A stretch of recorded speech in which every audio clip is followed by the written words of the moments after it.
లక్నో నుండి తిరుగు ప్రయాణంలో శ్రీ శుద్ధానంద్ భారతియార్, శ్రీ బాలగంగాధర్ తిలక్, శ్రీ కరందికర్లతో కలిసి షిరిడీ వెళ్ళారు.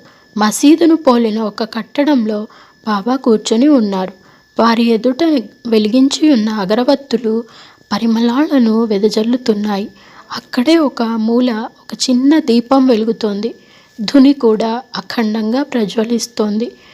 బాబా వాళ్ళని చూస్తూనే ఆవో భాయ్ అంటూ ఆహ్వానించి కూర్చోవలసిందిగా సంజ్ఞ చేశారు. ఆ తర్వాత ఎందుకు చింతిస్తున్నారు?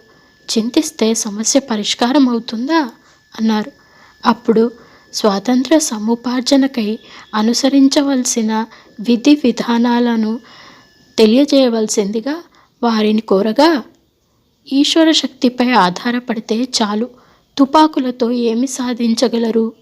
ఆధ్యాత్మిక శక్తి ముందు లౌకిక శక్తులన్నీ తృణప్రాయములే అన్నారు బాబా.